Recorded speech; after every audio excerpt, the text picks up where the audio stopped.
ni ngeen ko xamee ndaje tey bii assemblée générale d'information au niveau départemental la woon mooy section réew mi département de Thiès moo amoon ndaje pour waxtaan ak responsable ak militants yi ci li nga xam ni mooy coow li muy mbiru parrainage bi.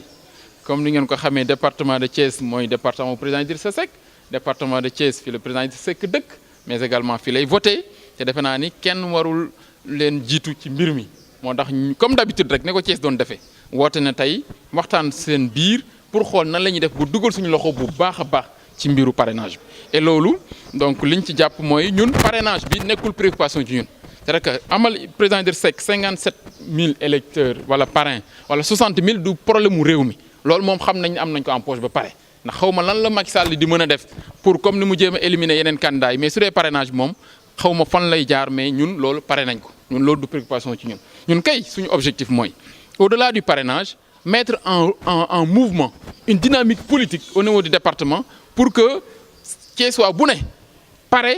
taxaw préparé wu pour voter doomam ndax Idrissa Seck doomu waa Thiès la njabootu waa Thiès la candidat waa Thiès la Idrissa Seck fierté waa Thiès la kon Thiès waa bu ne tey war na mën a jël kartam préparé pour parrainer Idrissa Seck jox ko Idrissa Seck ndax defe naa ne su nekkee président Sénégal waa Thiès kenn du leen ci ëppale. te defe naa ne seen yéene lu moom seen rêve waa Thiès moo doon am président de la République am seen doom bu nekk président te defe naa ni tey yàlla def na sutura tey la Idrissa Seck gën a nekk ci xolu sénégalais yi tey la nekk en pole position pour nekk président Sénégal en 2019 ba tax na loolu nag kon defe naa ne waa Thiès kenn du leen ci jiitu li ñu wax moo ci nekk au-delà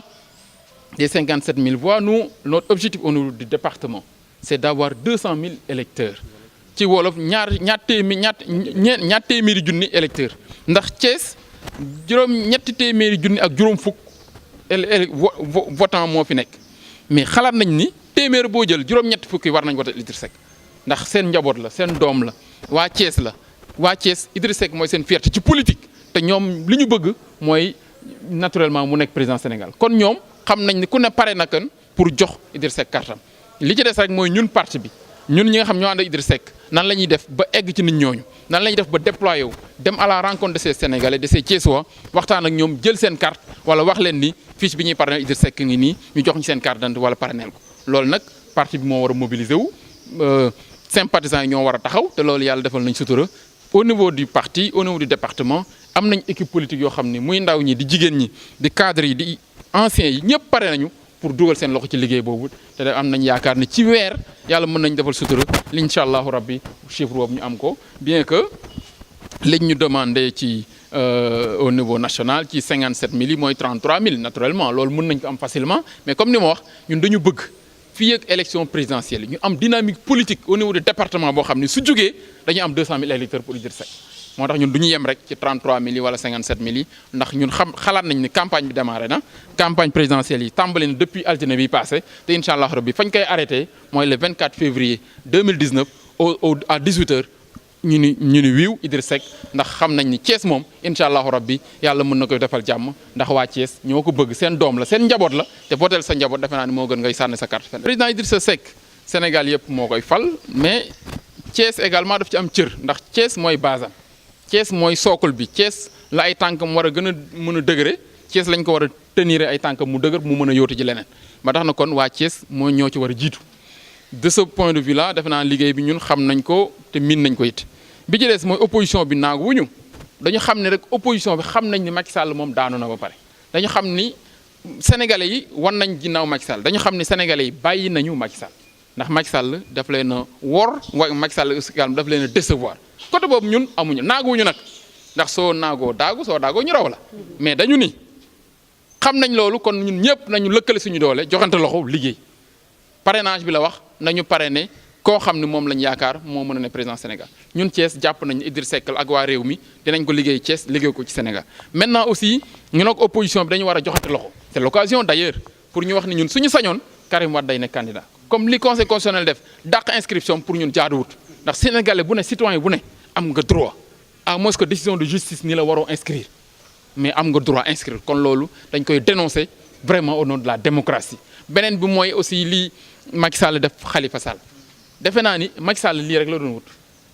mooy nangu mairie Dakar ci Khalifa Sall moo tax yow doon wéy yëpp pour buntu la doon wut rek mais malheureusement vous savez au niveau local l'élu il a la confiance ki ñu fal ci local bi dafa am kóolute askan wi kon su Macky Sall jëlee mairie Dakar nangu ko ci Khalifa Sall nangu na baatu waa Dakar te waa Dakar dinañ ko delloo seen bopp ndax xam nañ am nañ seen fulla mais li Macky Sall di def yëpp ëllëg ci kawam la jëm ndax li muy def tegu ko fenn ndax day violer loi bi mais ñun xam nañ ni sénégalais yi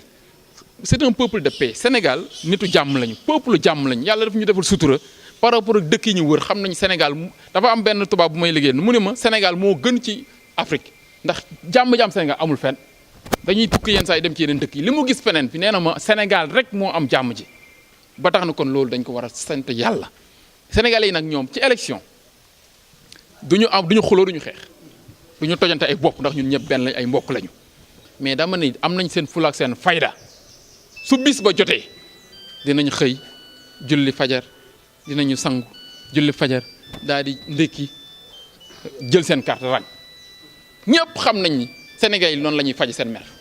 te fi ñu toll nii ci Sénégal ni sénégalais yi di préparé wu di waaje xam nañ ni Macky Sall 2019 sénégalais yi dañ koy daaneel ñun on en est convaincu maintenant li ci des rek mooy opposition bi nañu ànd nekk benn mener les mêmes combats mais également ñu xool nan la ñuy def ba am en fait des candidatures rationalisées mais également ñu def vote utile bañ a éparpiller suñu force mooy bañ a tas suñu doole bañ ko sànni fu nekk xool ki nga xam ni xalaat nañ ni suñu àndeek moom yàlla mën a def sutura moo élection yi mu gañe ko te defe naa ni président Idrissa Seck tey yàlla suturaal na ko moo ci ne position boo xam ni ñëpp jàpp nañ ni ak moom yàlla mën na defal Sénégal jàmm